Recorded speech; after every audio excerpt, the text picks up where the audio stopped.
Coming to you from sunny California and the Great White North. Get ready.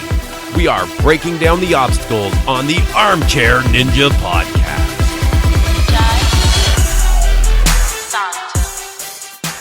Hello, everyone, and welcome back to the Armchair Ninja Podcast. It is Monday, January 2nd, 2017.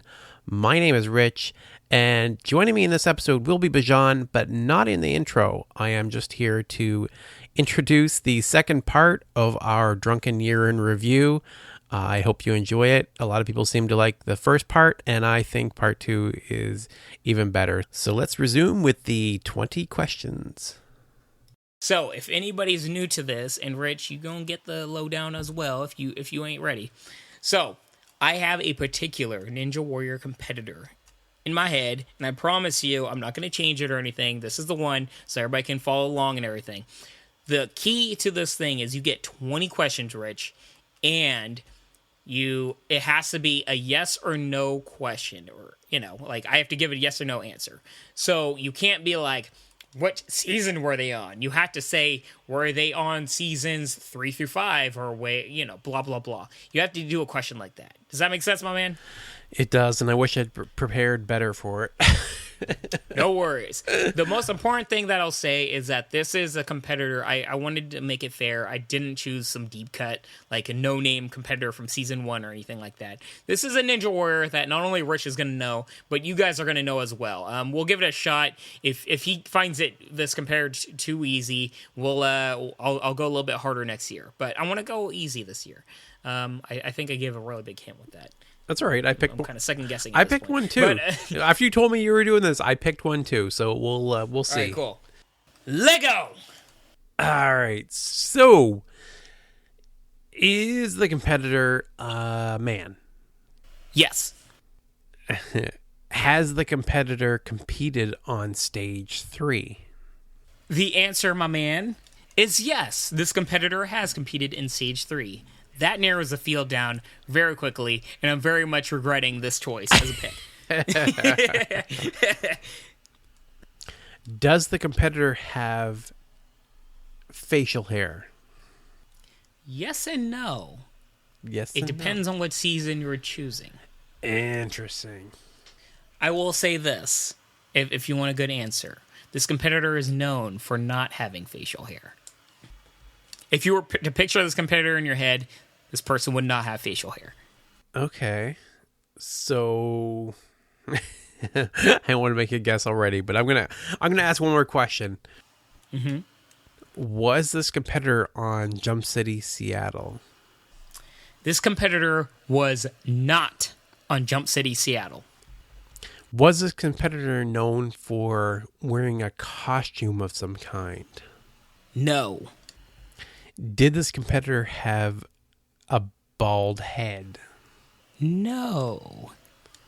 I just think to point out that a mask is a costume of some kind. No mask. Damn it.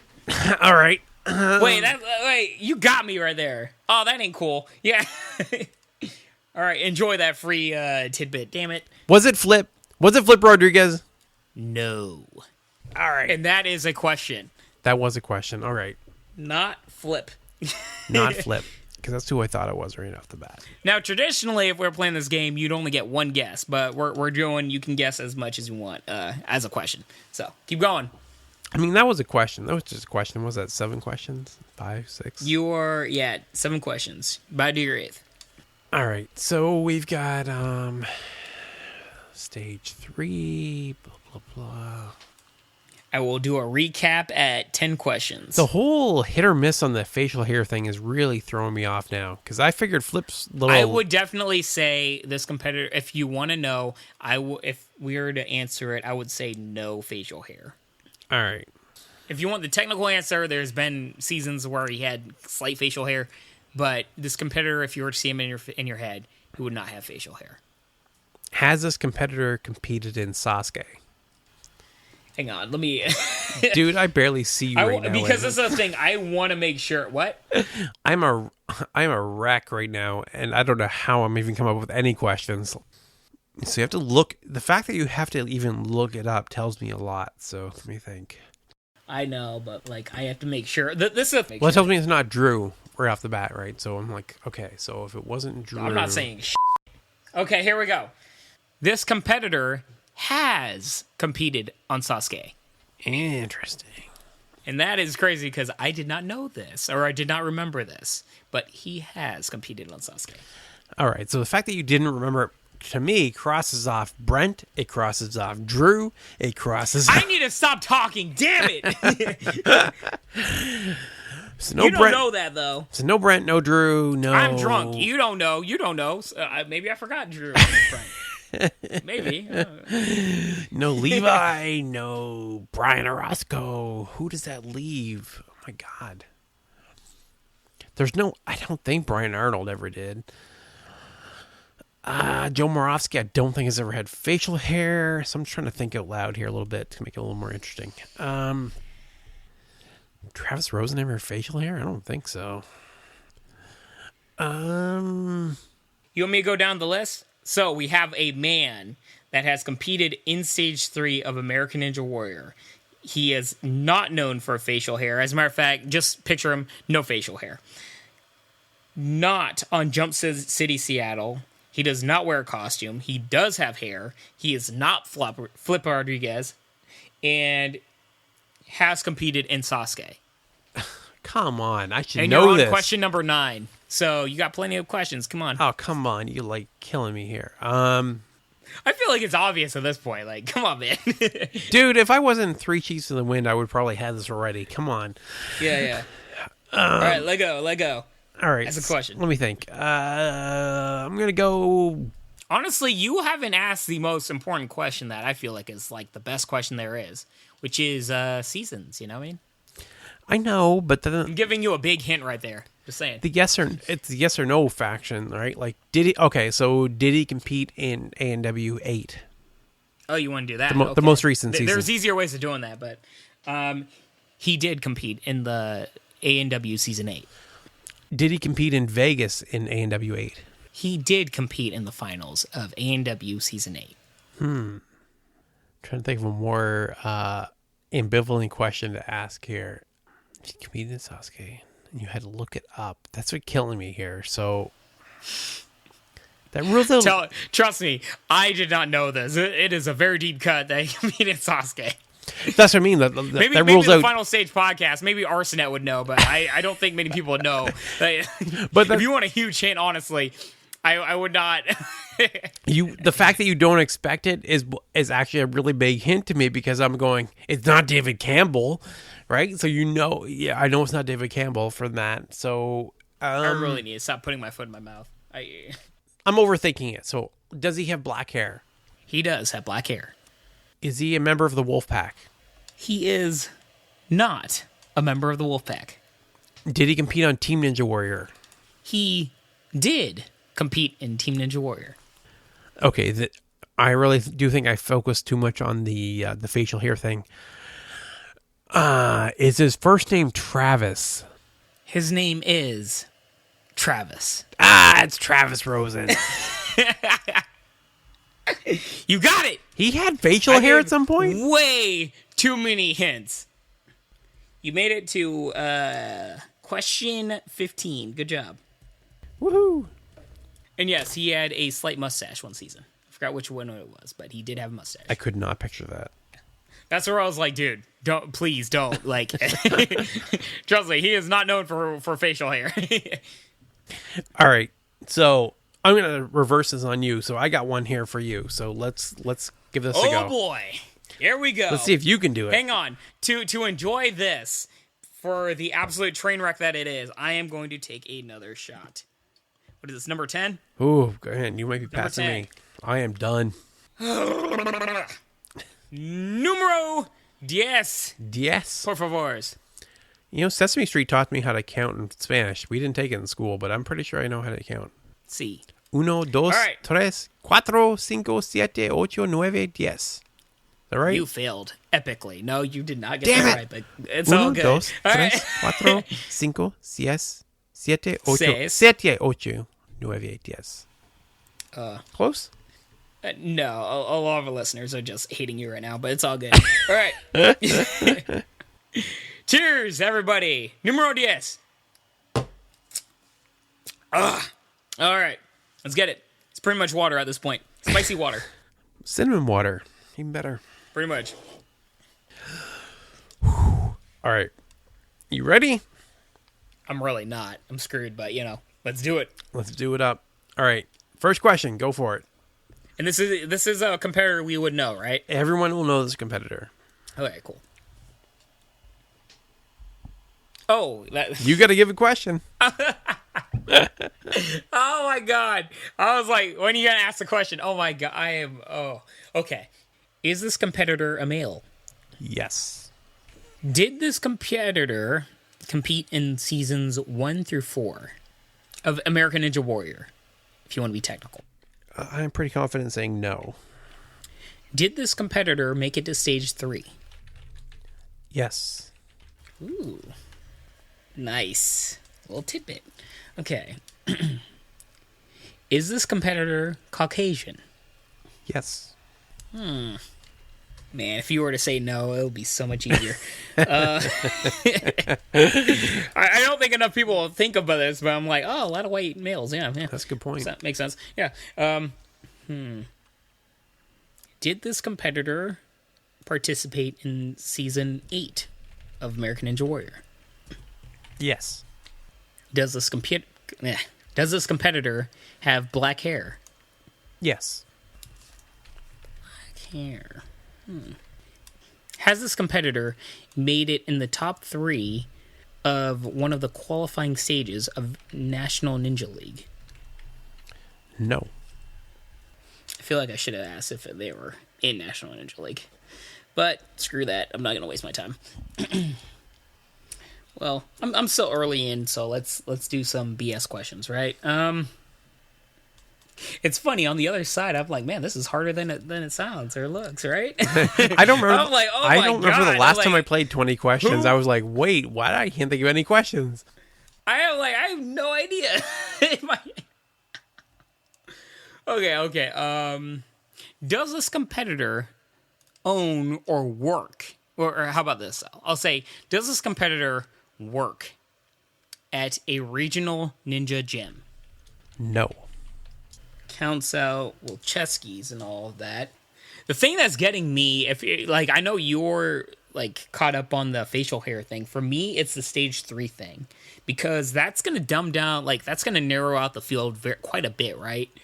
And I am trying to play in my head, because it's not necessarily they made it to stage 3 in season 8. Right? It's that they made it stage 3 before and they competed in season 8. So that's where I'm like, Right. So 90% of the time, that wouldn't be an issue. I'd be like, all right, I could bang off the 11 names that I need for this. Right? Tonight's not one of those days. And it's like, why waste my questions on Daniel Gill because he's not white, and why waste my time on Drew Drachel because he owns a ninja gym and he didn't. Or he competed in National Ninja League, so it's like, what? Oh, man. It sounds easy when you're not 8-9 shots in. Yeah, I'm curious if the listeners are like, I know this immediately. It's like, I doubt it. Probably, they're probably cursing us like, we listen to these guys. Why do we listen to these guys? They don't know what they're talking about. Right? What's a good question? How many questions are we in? Hang on, 1, 2, 3, 4, 5. You are 8 questions in. Oh my god, I am okay. I need to get on this. I need to just ask questions and just narrow it down. Okay, is this competitor at this time on January late December 2016? At this point, are they under the age of 30 years old? I'm gonna say yes, but I should probably double check that just to be sure. Yeah, I'm pretty confident. Yes, I'll say yes. It's I don't want to cheat, but I'm very curious if Genie Dude made it to stage 3. I don't remember. But it's bullshit if I look it up. So I'm like, hang on, under 30. That's a tough one because. Yep, under 30. Did this competitor make it to stage 3 in season 8 of American Ninja Warrior? No. Did this competitor make it to stage 3 in season 7 of American Ninja Warrior? Yes. So for everybody at home, I am not looking it up, and it is making it very hard. So now I have to think back who made it to stage 3 last year in 2015. And I have a feeling everybody at home is cussing me out right now, being like, it's so obvious. But remember, guys, I am 10 shots in with no food in my body. Like an hour and a half or whatever it's been. Yeah, it's been an hour and a half. Yeah, it is not... I am trying my hardest, to talk good for this podcast, but trust me, it's not as easy as it looks. Okay. I'm struggling not to say the name of the person, at this point, so it's... I feel like at this point it is so obvious. And the problem is that it's not Drew Dressel. It could be Jeff Brandon. It could be Isaac Caldiero. Did this competitor make it to stage 4 in American Ninja Warrior? No. Damn it! God! So close. I would have been so happy if you said yes. Damn it! That would have narrowed it down a lot. Okay. It isn't Jesus and it isn't Popeye. Okay, so who else is it?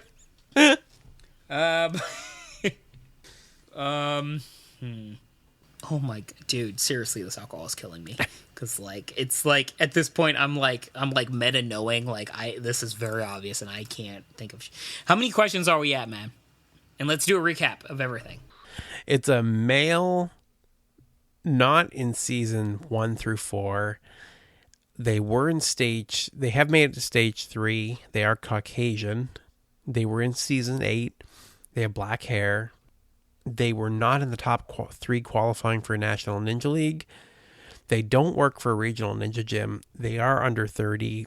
They did make it to stage 3. Oh, wait. That's wrong. Oh, my God. I'm half in the bag, too.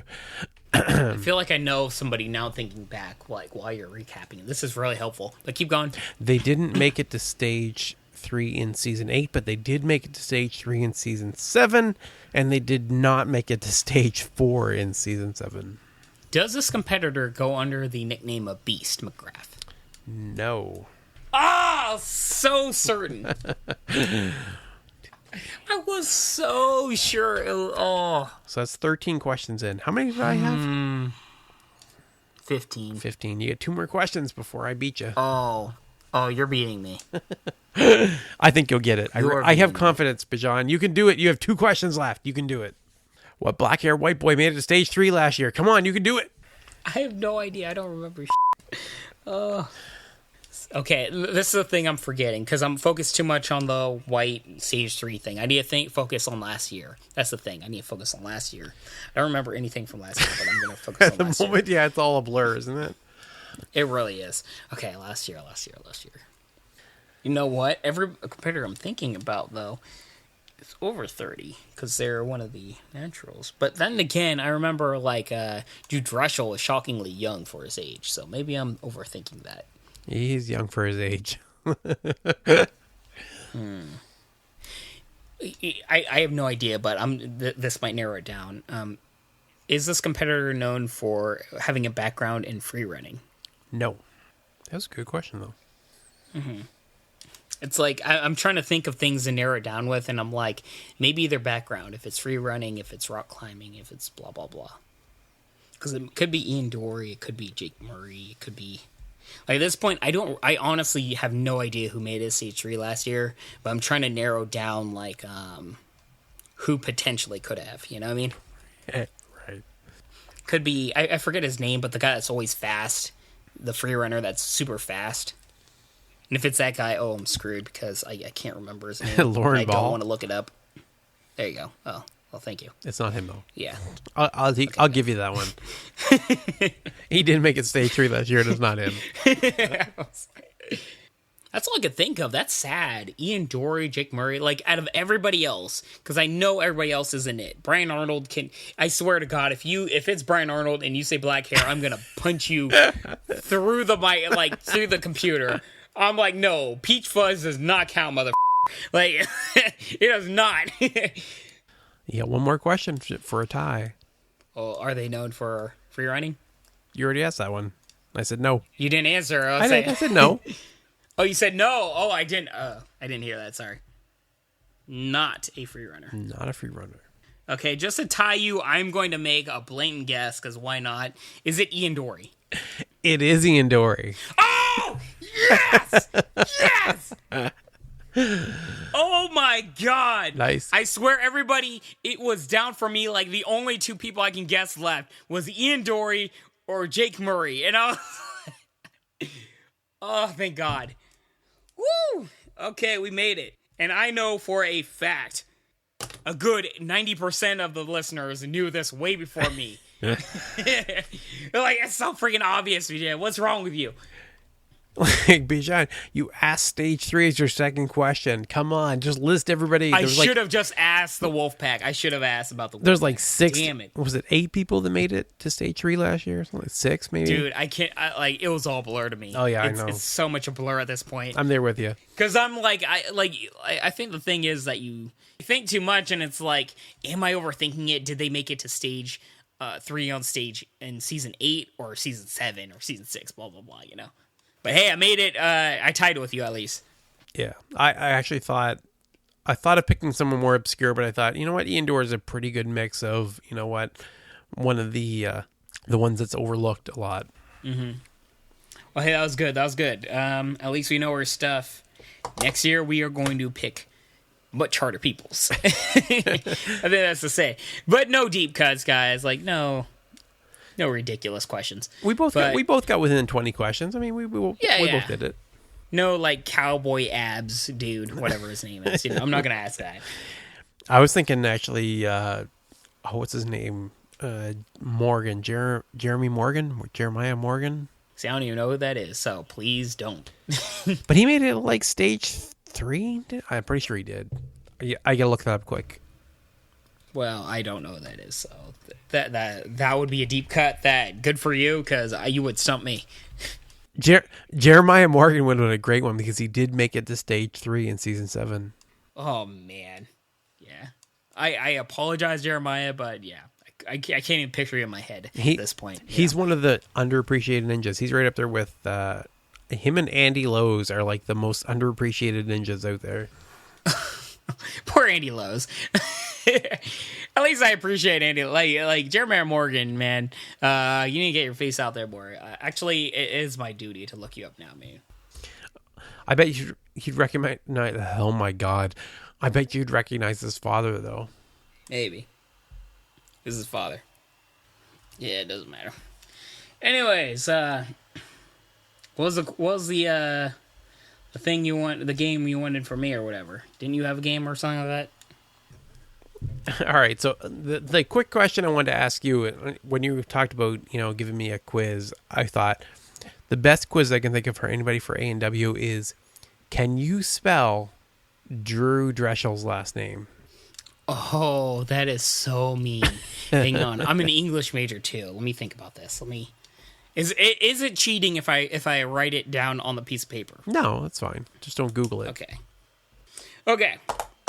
I believe his name is spelled Drew,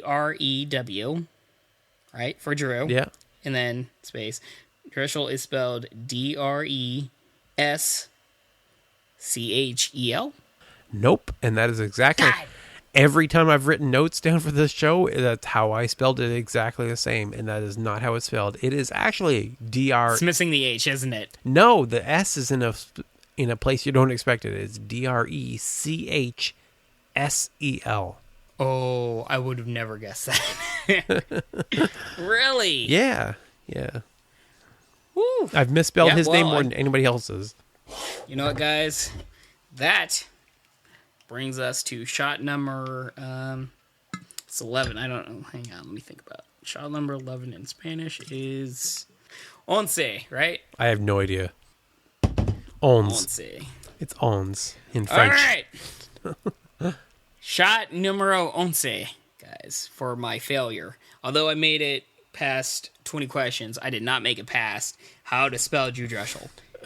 And that is unfair. You know what? Y'all need to spell my last name, Neruzian. Y'all enjoy that. I can spell that. I bet I can spell it without even looking at it. Here, I'm going to minimize your your thing here. I can't see your name at all right now. I bet I can spell it.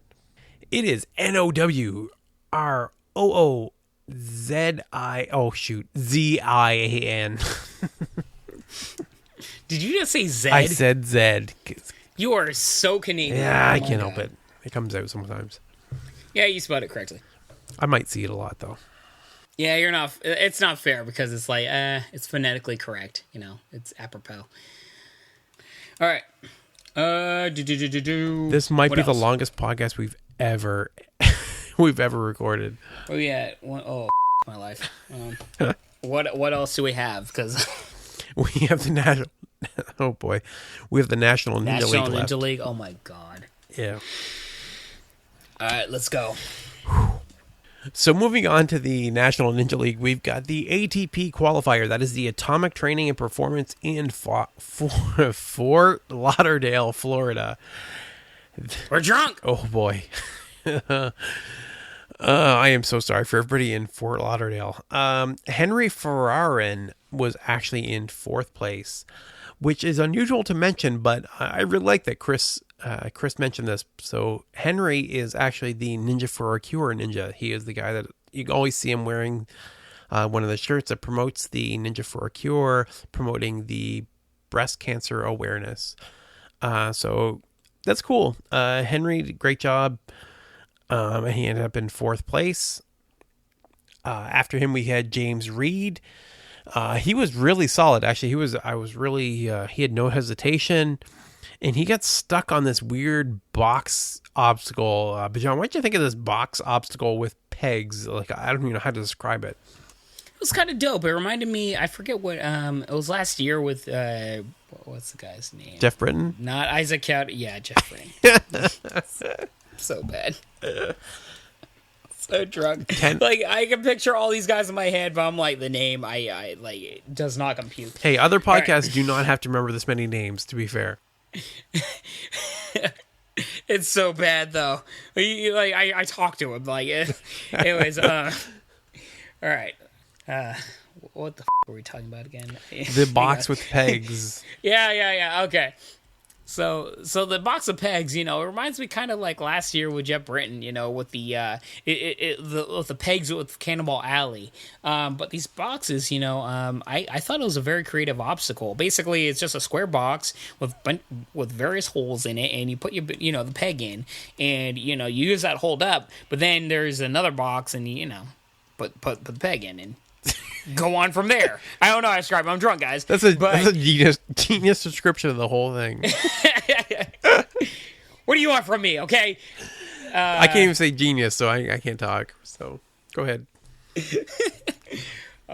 Okay, so... where were we? The box with the pegs. Jeff Britton did, yeah. So the boxes were very creative. I loved it. It was dope. And Rich saved me from here. Okay. So moving on, we had Ernest Phillips, the People's Ninja. Oh boy. He had to put his feet into kettlebells at one point and turn them sideways before moving on. It was a really weird obstacle. Like, so they have these kettlebells sitting on the floor, and he has to stick his feet in them and turn them sideways, which sounds easy, but when you watch them do it, it looks like it's a really big struggle. Like, it looks like it would not be that easy to do. I don't even know what you're talking about, but sure. Okay, besides that, he did like an awesome Sam ladder. I'm looking at my notes at this point. So he did an awesome Sam ladder, and then he broke the rumbling dice, kind of like Joe Moravsky did last season. But they let him try again, which thankfully, instead of just making him fail because he broke the rumbling dice, and he made it through. He did an awesome job, Ernest Phillips, that is. And they called those peg cube things, where they had these giant cubes. They had to stick the pegs in. They called them the birdhouses, which I think is the best name ever for an obstacle. But then you get disqualified from grabbing the wrong part of the final obstacle, which is BS. You know what? Ernest Phillips, you were robbed. You know what? Grab the wrong part of the obstacle. There's the wrong part of the obstacle. You built the obstacle wrong. I just saw the leg thingy that you said. You were talking about, yo, dope. That's my input, guys. That's fantastic. Yeah, your input on that is Don't the expect much from kettlebells me at to this turn. point. That's all I gotta say. Don't expect much from me, guys. Turning the kettlebell thing. That was dope. That was awesome. Yep. With that said, if you want to input, rumbling dice, for me, rumbling dice is super easy, and I have seen my best friend, who's bigger than me, have the hardest time on the rumbling dice. Couldn't even get one rotation, so that's one of those weird obstacles where it's like people get it or they don't. I don't know. For me, that is the easiest obstacle I've ever trained on in my life. Yeah, so there's my input. Enjoy. That's fantastic. At least you've tried it. Rich. I don't know. I'm so drunk. Enjoy. The first place for the National Ninja League was Cassidy Marks. A dude named Cassidy, just to be clear. He hits his head. Good, because I'm scrolling through it. I'm like, who? Cassidy. Where? Yeah, his name's Cassidy. Oh, and yeah, when you watch video, it's all out of order because Amy Maddox ends up going early on. They don't show all the women for some reason. But so the top for the men is Cassidy Marks. And this is epic, actually. He hits his head and needs to be bandaged. Like halfway through the course, the guy hits his head. And then they started calling the obstacle that we talked about, the cubic concussion. And he was the only finisher. So the dude that friggin' whacked his head so hard he had to be bandaged up actually finished the course. That's great on him. Good job, and Rich Cassidy. isn't lying. It was straight up full on bandage. The good majority of his head is all wrapped up. I'm curious though, because the video doesn't really put it fully in justice of where he hits it. I could see it, but it's not I don't know. He must have hit himself really hard. Yeah. It's hard to say. I don't want to be mean, but it's kind of funny looking at the bandaging, just being like, why is this guy that bandaged up and still, competing in such a physically intensive course? It's kind of like the MMA guys that are fully concussed, and it's why is he still fighting? That is not healthy. That's probably a good point. Yeah. It's like CrossFit, right? Like people that push through CrossFit. It's the same thing with ninja sometimes, where they'll just I don't care if I'm injured. I don't care if it's a serious thing that I shouldn't be walking. Or Spartan. You know what? Yeah, actually, you're a Spartan racer. You're the worst of the bunch. I really am. It brings up the memory of I was in the middle of a Tough Mudder and I completely dislocated my left knee, and I popped it back in and went another, I think, 5 miles running on that knee, and that was not a smart idea, but I did it. Yeah, exactly. So who are you to judge? Good point. If I injured myself, I'd be out. Tap out immediately. But Cassidy Marks pushed his way through, and good for you, Cassidy. I hope we get to see you on the show someday, if we haven't already, and we unfortunately forgot you. So in the first place for the women was Amy Maddox, who did fantastic. I actually was looking forward to seeing her on the regular show as well. Amy was on the shorter side, but she was doing really well. There was a cliffhanger style obstacle on the wall, and Chris was noting that she didn't use her feet for some reason, which I think she would have done a lot better if she had, and he noted that she probably would have done a lot better if she had used her feet to kind of brace herself as she went along. Although I kind of wonder if that would push you out from the wall, right? So if you're gripping a small ledge on the wall, I would think if you're pushing out with your feet, that would be hard to grip, wouldn't you think? Well, there was this long outward bar type pad or something like that out there, and I think that's what he was talking about, but I could be wrong. It all depends on the technique, honestly. I think it would be easier if I put my feet up on that pad, but she went the route of holding herself up fully with her forearms, and that is not a very good idea, because you want to talk about a body part that really can't withstand a lot of being held, or all your... Hang on. You want to talk about a body part... Hang on. It's hard to sound smart while you're drunk. I'm never teaching college while drinking. This is never happening. That I am learning the hard way right now. Now, to be clear, this was your idea. This was I got an email that said an idea for a new tradition or something along those lines. It sounded so fun from the offset. Oh my God, I didn't realize how hard it was. This is not easy, guys. Okay. Okay. What were we talking about again? Oh my God. What were we talking? What were we talking about? I don't- I see her. We were talking about this lady, and she was. It was the pad or what? Do you think it would be easier, or it seemed like it would push you out from the wall if you were trying to brace your feet against it, wouldn't it? Yeah. So I've done something similar. I can't say the exact same thing, but something similar. It was like angled and it was kind of harder with Spartan Race, where having your feet against the wall actually gives you a kind of base with your forearm strength, and I think that is what they were alluding to. With that said, she kind of did. I mean, we didn't get a really good view of it because we were seeing her from behind herself, so we didn't really see how her feet were connected, but in terms of positioning against the wall. But if her feet were against the wall, at the very least, she would have somewhat of a base.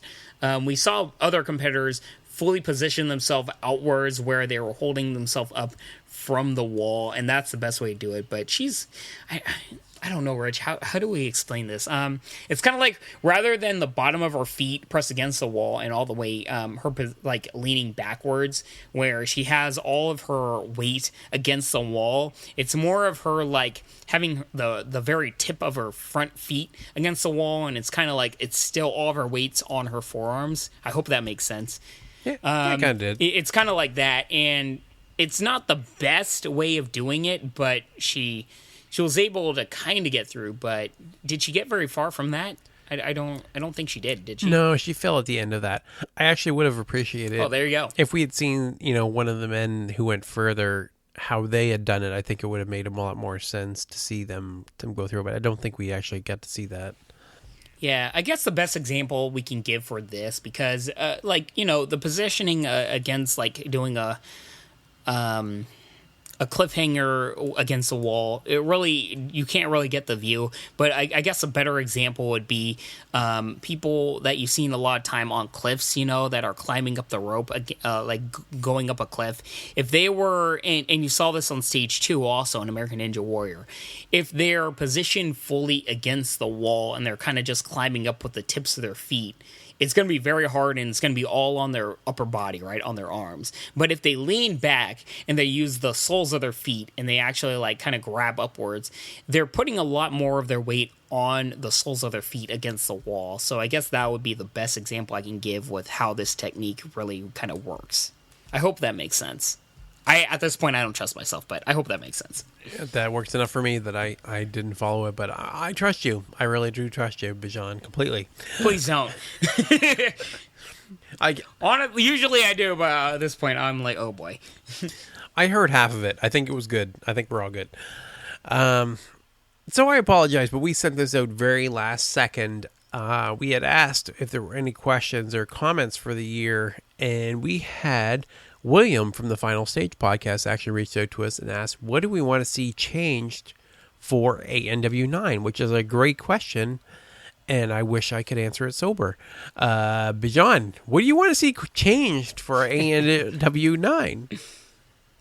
For ANW9, the number one thing for me is I want to see, like, they've done an amazing job with the vignettes over the past few years, but I feel like they perfected it over this last season with Team Ninja Warrior College Madness. And I feel like if they give that short little thing of the vignettes of telling the stories very succinctly, very accurately, going deep into like the competitors' physical acumen, and if they have a really good story, like get into it, but not spend, like 7 minutes on it. If you keep it down to like 3 minutes and get to the main points, I think that is the most important aspect of American Ninja Warrior, like the main show.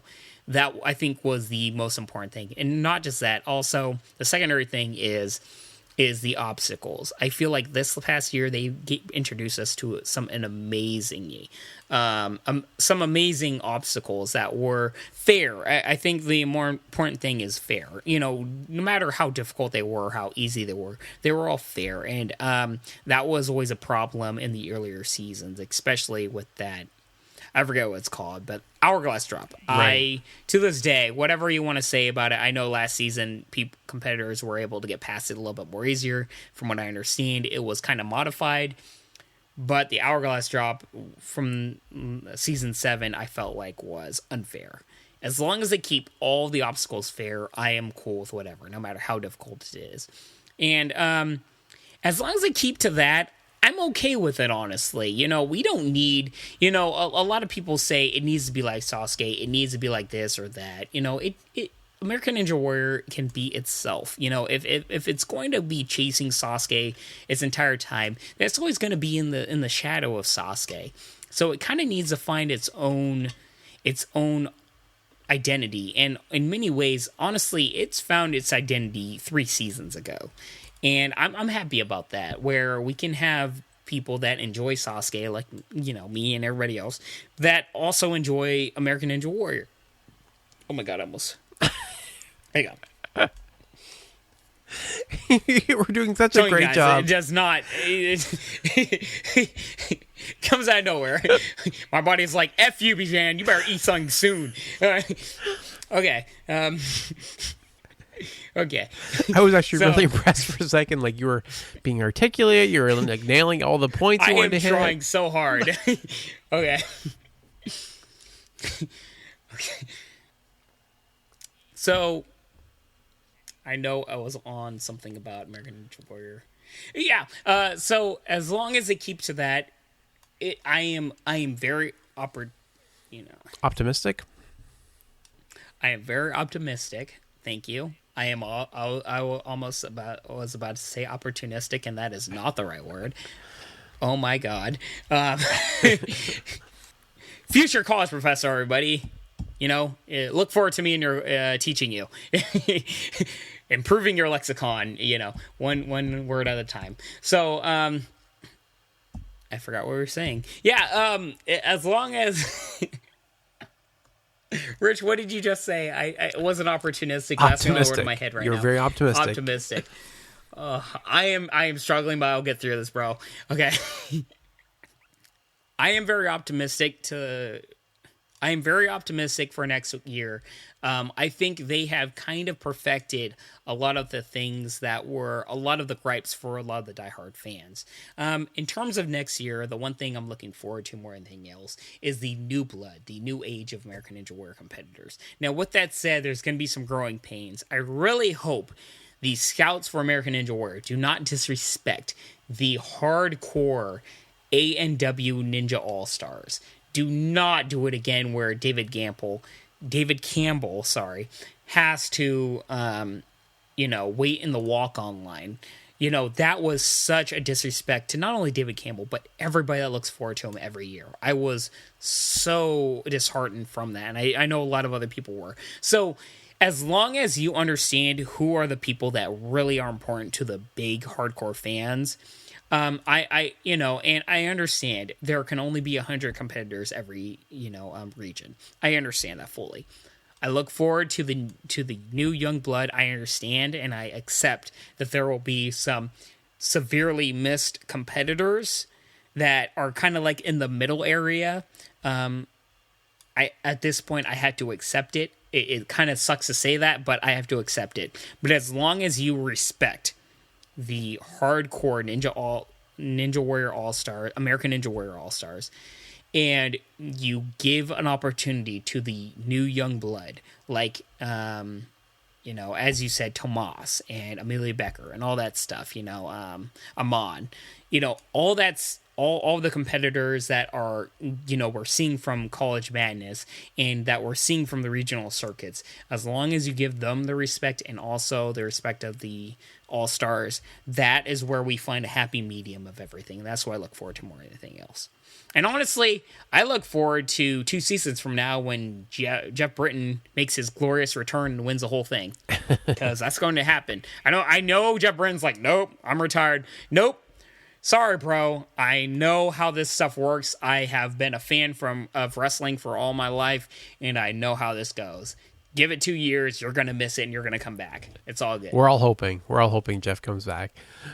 But yeah, I think if I was going to look at what I want to see change for ANW9, it is, I think you summarized it fairly well with the with the respect to those that have been paving the way and who have helped make A&W what it is. So you don't have to give David Campbell a pass. He doesn't have to have a wild card to Vegas. Just let him run. Let him run the qualifier.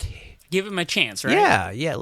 I think David's earned that chance. I think Paul Kazmir. I think Brian Wolczewski has.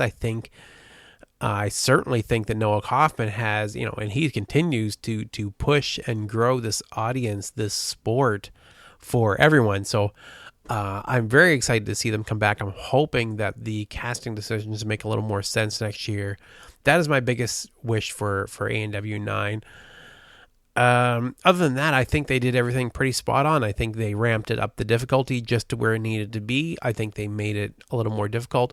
I would like to see a little more focus, I guess, on balance and a little less focus on the upper body that we saw. But I mean, that's nitpicking a little bit. I think the big thing is paying that respect to the All-Stars, as Bijan said, to what we would consider A&W All-Stars, and maybe even defining it, maybe even saying, you know what, if you complete a city qualifier, you're automatically invited back for the qualifier next year. If you complete the city finals, you should be invited back for the qualifier. Or if you complete stage 1, you should certainly be invited back for the qualifiers next year. I don't understand how somebody like Brian Wolczewski, who made it to stage 2 last year in season 7, doesn't get invited back to season 8. Like, how good do you have to do to make that distinction? So, yeah, I guess that's my biggest wish for ANW 9. So, Rich, let's give your final comments to the fans and everybody else on the way out of 2016. I think 2016 was a fantastic year. I mean, we've had the birth of Team Ninja Warrior. We've had the rise of the new women of A&W. We've had Jesse Graff just set that bar so much higher, and we see the hope of the future with, Jesse LeBrecq, for example. I think A&W is looking to be a sport in its own right, blossoming and forming its own leagues and its own community, and I don't see anywhere to go but up. So, Bijan, what do you think of this year? How would you sum it up? Well, in terms of like the micro narrative, in terms of specifically Ninja Warrior, it was an amazing year. Meta narrative, it's kind of like the ultimate meme right now. We're going through a lot of stuff in America. But what I will say is that I am absolutely, amazingly optimistic. With this sport, I truly believe it's going to become bigger and bigger each year. The cultural shift that we've seen, not only in terms of American Ninja Warrior, not only with obstacle course racing and everything else, is they're all a product of this genuine evolutionary tract in not only America, but, many countries, of us focusing again on health and us focusing on bettering ourselves. That's something that's very important to me. And I know a lot of other Ninja Warriors, where it's like, focus on your health, do better, and all these obstacles and all these marathons and all these things that all of us do. I'm an obstacle course racer, some are Ninja Warriors, whatever you do. It's all a means to the end of living a healthy lifestyle. And that's truly important, especially to our youth and our age. And I'm so happy that, it's gotten that opportunity to share a time in the limelight. And I'm so happy for that. And yeah, I don't know what else to say. I mean, not only was I able to participate in this podcast, that I was able to reach out to so many amazing fans that were able to connect with me via social media and everything else, but it was truly an amazing experience just in general to talk about American Ninja Warrior. I've been a fan literally since I was 10 years old. I think obstacle course racing / Ninja Warrior is the next big thing. And I'm so honored and privileged to be a part of that. And I thank you all. With all the fans that have gone out to me, I love you all. I thank you all. And yeah, there you go. Cut that out and cut whatever you want, Rich. That was long. But long. No, I think you said it very well. I'm very privileged to be a part of it as well. As much as I am not as much a part of the fitness community in my personal life, it has helped me to refocus. It has helped me to maintain a better standard, if not a perfect standard, at least a better standard. I can't let myself get to where I have been in the past as far as my own personal fitness, because I feel inspired by a lot of these people that we deal with day in and day out. And I feel like I would be letting down the community as a whole if I let myself, drift back to that point. So I do look forward to refocusing my own efforts in the new year. And I think it's a great message. I especially think it's great for the youth of today. And I think the Wolfpack embodies that very well, where they've taken that platform that they have and focused it into trying to encourage today's youth to get healthy, to get active. And the Wolfpack Ninja Tour is something that I look forward to in the coming year, along with all the Team Ninja Warrior, American Ninja Warrior, and National Ninja League, and all these other things that are going on. There's just so much going on that is ninja related, and we'll be covering all of it. And I really look forward to 2017. I think we'll have another good year.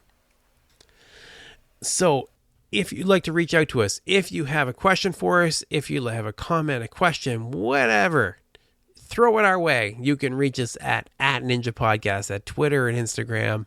You can reach me at rich@ninjapodcast.com. And Bijan, how can they reach you?